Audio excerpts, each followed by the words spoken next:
रिभॉय जिला निश्चय ही प्रकृति का इनाम है। यह वनस्पति में समृद्ध है और यह एक कृषि स्वामी के रूप में पहचाना गया है।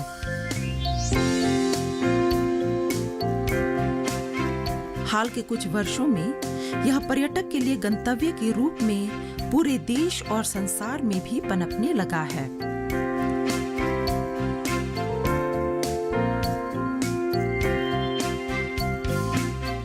यह एक अति सुंदर स्थान है जो गर्व करने के लिए विदेशी वनस्पति और जीव से भरपूर है। किंतु कुछ और भी बात है जो आगंतुकों की दिलचस्पी को बढ़ाती है।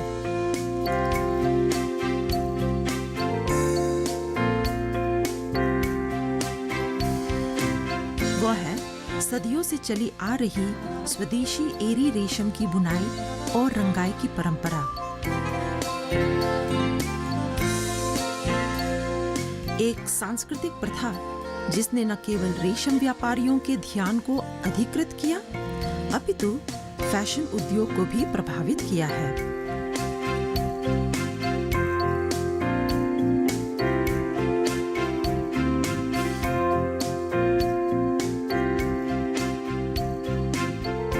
एरी रेशम मेघालय के खासी के पारंपरिक वस्त्र में एक बहुत ही महत्वपूर्ण कपड़ा है। यह पुरुषों एवं महिलाओं के लिए शॉल और आवरण में बुना जाता है और कुछ समय के लिए बाजार असम के बुनकरों द्वारा अधिकृत था। पहाड़ी राज्य में यह शिल्प लोप होने के चिन्ह दर्शाने लगा। किंतु रेशमी कीटों का पालन और बुनाई विभागों के हस्तक्षेप के कारण पिछले 2 दशकों ने यहाँ के जुलाहों को नया जीवन दिया।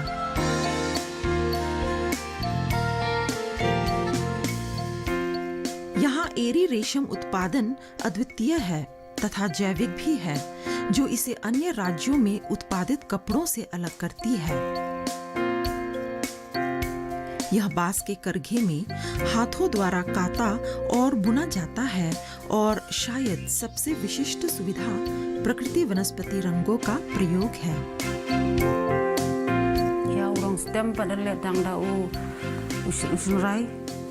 पीले रंग को हम हल्दी और पत्तों से बनाते हैं, एक ही बार में उसे पकाते हैं। लाल रंग के लिए पत्तों का इस्तेमाल करते हैं और काले रंग के लिए मूली के पत्ते, अनारस के पत्ते और लोहे का पदार्थ इस्तेमाल करते हैं। उन्हें एक ही बार में पकाते हैं और उससे रंग पक्का हो जाता है।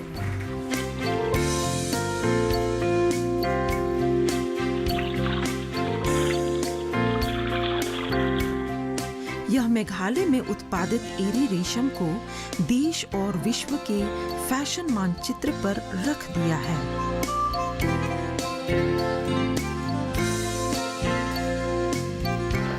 एक समय पर गरीब व्यक्ति का रेशम माने जाने वाला पूर्वोत्तर भारत के स्वदेशी जनजातियों से आया यह एरी सतत और जैविक उत्पाद के रूप में अब दुनिया की फैशन राजधानियों में लहरें पैदा कर रहा है।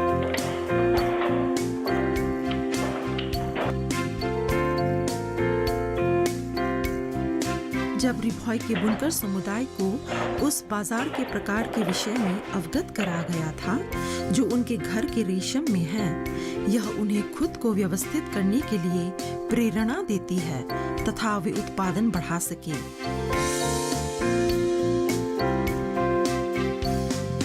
जिले में अनगिनत सोसाइटियां स्थापित की गई है और एक बहुत ही महत्वपूर्ण समूह उमलिंग तहसील के नोंगत्रो क्षेत्र में है। Devon handloom cotton and khadi village industrial cooperative society limited एक ऐसी ही सोसाइटी है।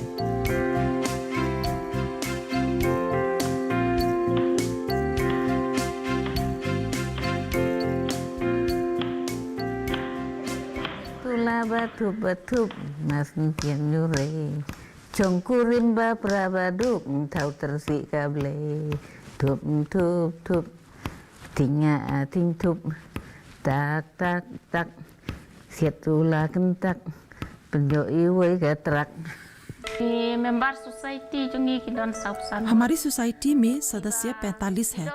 ki bayo kam किसी को रोजगार मिलता है, किसी को नहीं, क्योंकि किसी को मेहनत करना अच्छा लगता है, किसी को नहीं।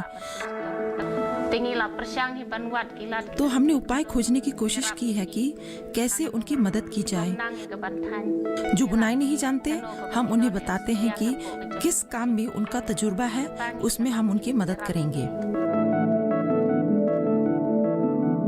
रिभोई की महिलाओं के लिए बुनाई दूसरी प्रकृति है और कच्चा माल एरी रेशम का कीड़ा है। नोंगतलो के गांवों के कई घरों ने बुनाई समाज की मौजूदगी के कारण रेशम के कीड़ों का पालन आय के स्रोत का विकल्प बनाया। सोसाइटी मुख्य रूप से बुनाई और रंगाई से संबद्ध है, किंतु प्रत्येक सदस्य रेशम के कीड़ों का पालन चुनती है, जिसे वह सोसाइटी को ही बेचकर उचित लाभ कमा सके।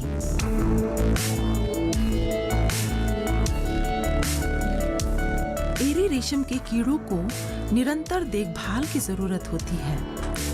कीट एक बार जब अंडे देना शुरू कर देती है और कीड़े का बच्चा अंडे से निकलता है, उनको लगातार खिलाना पड़ता है। वे अरंडी के पत्तों पर भोजन करते हैं और कोया के लिए तैयार हो जाने तक वे खाना जारी रखते हैं। जो कोया के लिए तैयार हो जाते हैं, वे आमतौर पर खाना छोड़ देते हैं और चारा रखने के कठौते पर चढ़ जाते हैं, जहां वे सभी शारीरिक कचरे को निष्कासित करके स्थिर रहते हैं। ऐसा तब होता है जब उनको थैलियों में इकट्ठा किया जाता है और प्यूपा की अवस्था तक पहुंचने के लिए छोड़ दिया जाता है, जो रेशम के धागे का स्रोत है।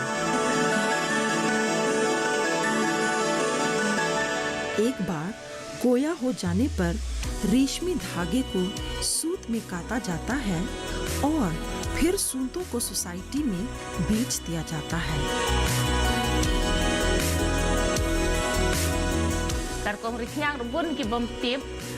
कई लोगों को नहीं पता कौन पुल्लिंग और कौन स्त्रीलिंग है। जितने दिन वे रहेंगे, ज्यादा लोग नहीं जानते हैं। तो हमें उन नवयुवकों को प्रशिक्षण देना होगा ताकि उनको यह मालूम हो सके कि कैसे कीड़ों के अंडे रखने चाहिए, कैसे उनका पालन करें। उनको यहाँ प्रशिक्षण देने की कोशिश करते हैं, चाहे वो सदस्य हो या कोई और। उनको हम भरपूर प्रशिक्षण देते हैं। जो सदस्य नहीं है, उनके लिए इंडस्ट्री से स्टाइपेंड दिलाते हैं।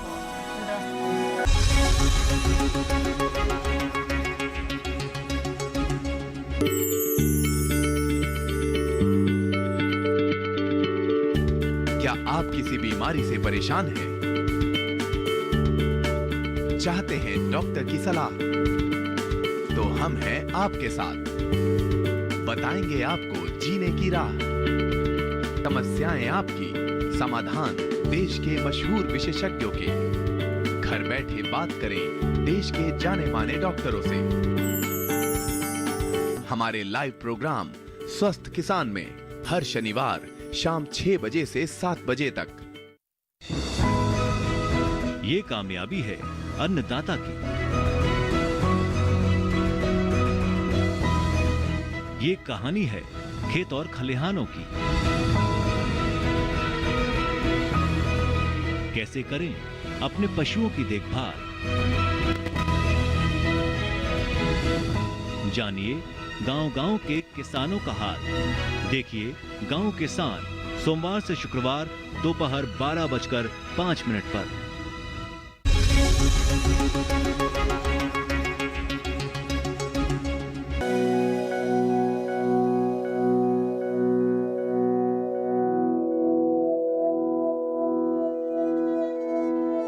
एक बार काते जाने पर रेशमी सूत्र रंग दिए जाते हैं।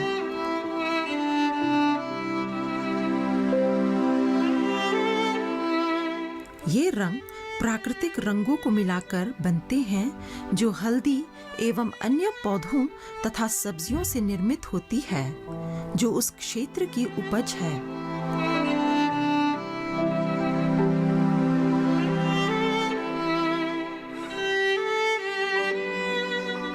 दूसरा महत्वपूर्ण प्राकृतिक रंगने का पदार्थ है कच्चा लोहा,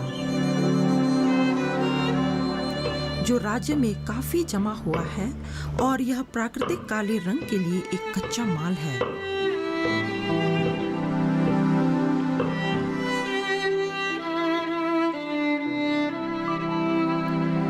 रंगने में विभिन्न सामग्रियों को गर्म पानी में धीरे धीरे पकाने की विधि शामिल की जाती है और फिर रेशम को उसमें डुबोकर हिलाया जाता है।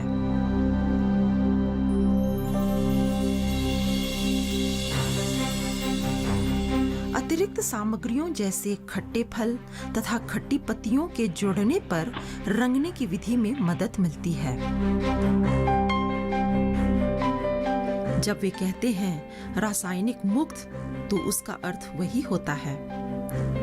समूचा रेशम प्रसंस्करण तंत्र पूरी तरह से जैविक प्रणाली है, जहां सूत्र कोया से धागे की ओर बिना किसी कृत्रिम रसायन या रंग अथवा स्वचालित तंत्र के प्रयोग से जाता है। इसमें समूचे समुदाय या बुनकरों को शामिल करती है, जो एक पुराने कपड़े का उत्पादन करने के लिए, जो विरासत का कपड़ा कहा जा सकता है, अपने हाथों और दिमाग का इस्तेमाल करते हैं। एक बार धागा तैयार हो जाने पर वे करघे पर रखे जाते हैं और बुनाई शुरू होती है।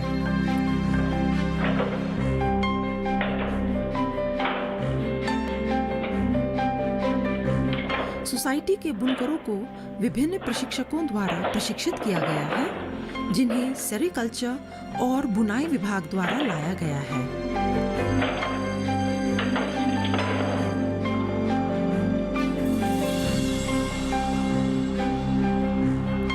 ये अधिकतर महिलाएं अपनी किशोरी अवस्था से बुनाई करती आ रही है, लेकिन प्रशिक्षण उत्पादन बढ़ाने के लिए एक हस्तक्षेप के रूप में और पारंपरिक करघा के थोड़ा अधिक वैज्ञानिक अनुकूलन से उनको परिचित कराने में आता है।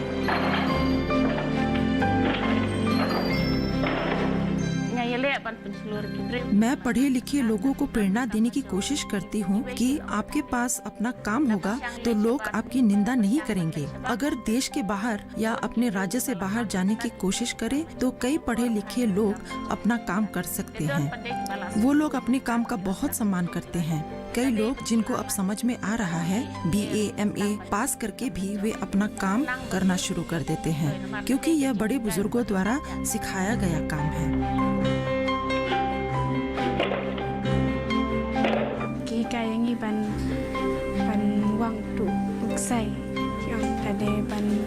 ये हमें धागा काटने का प्रशिक्षण देते हैं, कंघी डालने और बुनाई करना, जिससे बारीकी से कपड़ा निकल सके।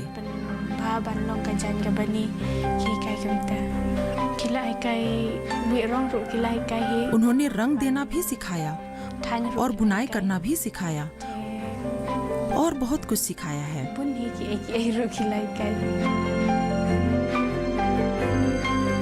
बुनाई एक लंबी, जटिल, व्यवस्थित प्रक्रिया है। यह धीमी है, पर इसमें आंखों और कानों के लिए एक सुंदर ताल है।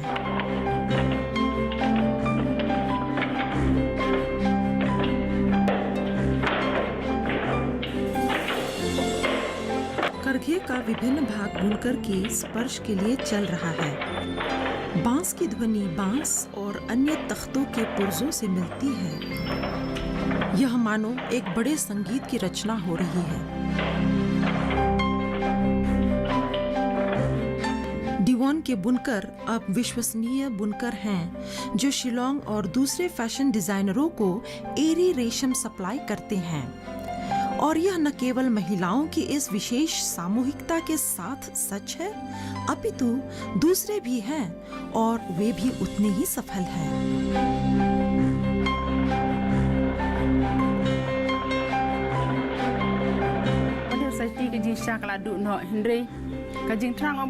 वास्तव में यह सोसाइटी खत्म हो गई थी, लेकिन हमारे मन में यह आस जगी कि अगर कोई और धारा या शॉल या कोई भी कपड़ा का उत्पादन कर सकते हैं, जबकि हम अपने राज्य के बाहर में खरीद कर लाते हैं, तो हमने यह तय किया कि इस सोसाइटी को पुनर्जीवित करना चाहिए।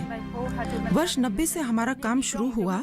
हमारे इस इलाके में राजनोंगतुलो नामक 3 से 4 के करीब सोसाइटियां हैं। ये अपने ही पैरों में खड़े होने की कोशिश की, सरकार से बिना कोई सहायता पाने की उम्मीद से। हमने अपनी ही जेब से पैसे निकाले और एक सदस्य से 200 रुपए अनुदान के लिए और इस्तेमाल में लाने वाली चीजें खरीदी। धीरे धीरे सरकार ने हमें पहचाना और हमें कार्यालय से थोड़ा बहुत सहयोग मिला, और अब हम देख सकते हैं कि रेशमी बुनाई आजकल काफी मांग में है।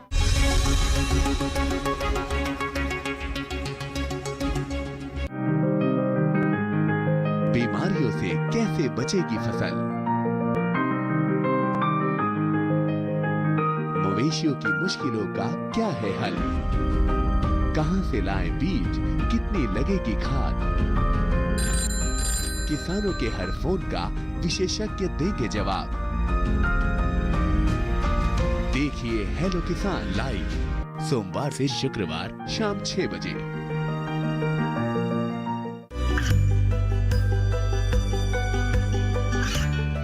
गांवों और पिछड़े क्षेत्रों में सरकारी योजनाओं की जानकारी पहुंचा। देश में कौशल और क्षमता विकास कर ग्रामीणों को सामाजिक बदलाव और विकास से जोड़ने की दूरदर्शन किसान की पहल चौपाल चर्चा देखें सोमवार से शुक्रवार सुबह 9 बजे।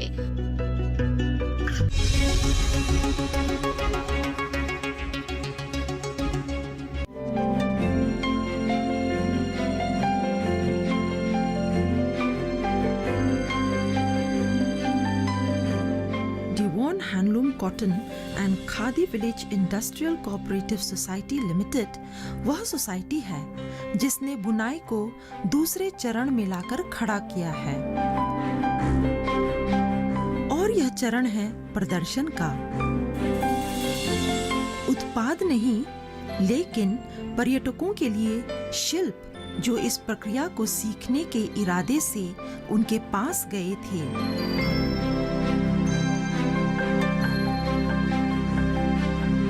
यहाँ पे सबसे पहले तो इंटरनेट पे आई थिंक मालविका ने फाइंड किया था ये विलेज के बारे में। I think we were looking for offbeat place in Meghalaya, और उसमें हमें उमडेन का इंफॉर्मेशन मिला, और उसमें specially we were attracted by the silk production being done here.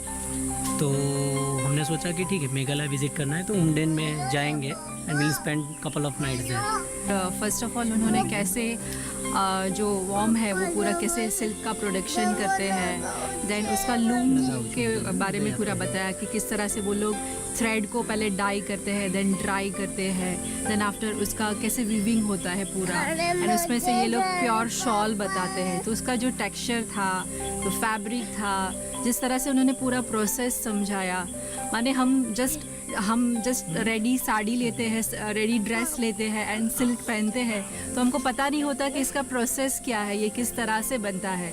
Actually basically मैं डिज़ाइनर हूँ, तो मुझे ड्रेसेस एंड फैब्रिक के बारे में ज़्यादा जानने का मन रहता है, तो ये मेरे लिए बेस्ट था।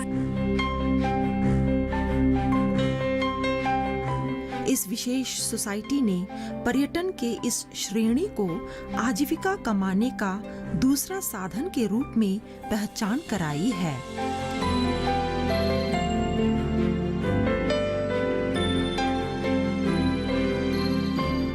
उन्होंने पर्यटकों के ठहरने के लिए छप्पर और बांस से बना एक छोटा अतिथि गृह का निर्माण किया है।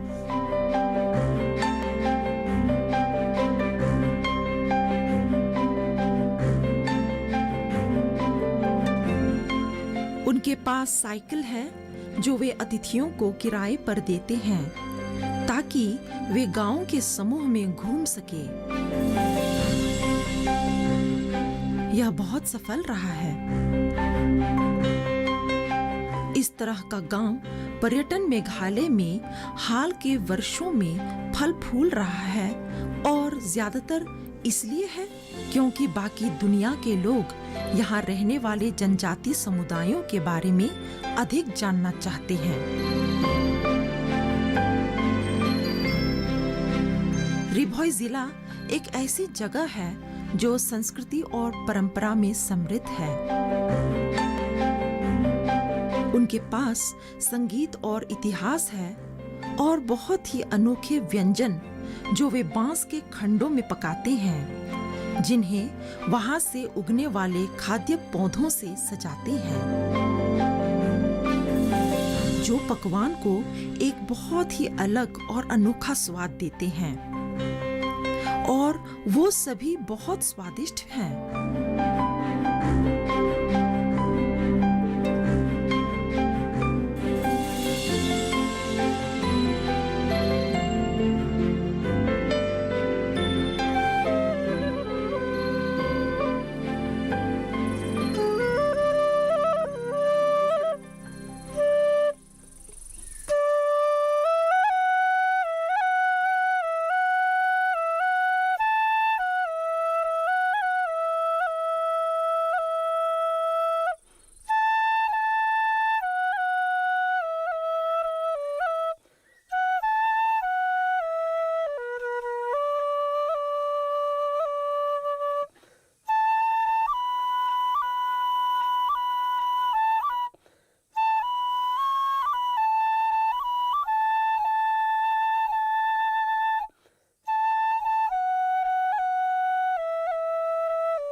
The best part I liked was कि अभी तक इतने टूरिस्ट नहीं आए, so it is still in raw form, whatever it is, original form rather.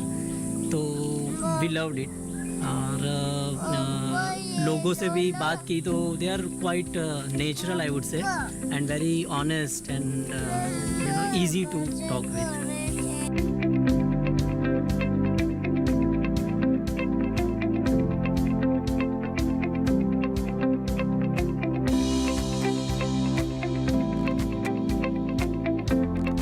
और इन सब के अतिरिक्त इन गांवों के परिदृश्य की सुंदरता लुभावनी है।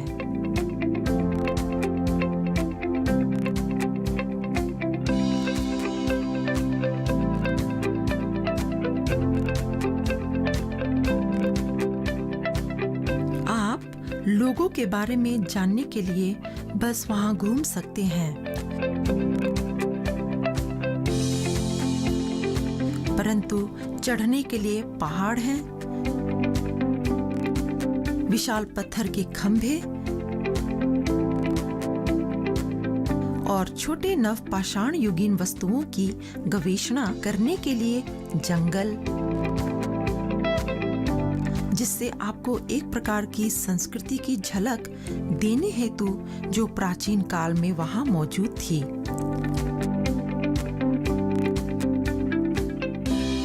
यह वह सही तस्वीर वाली जगह है जहां सब कुछ प्रचुर मात्रा में है,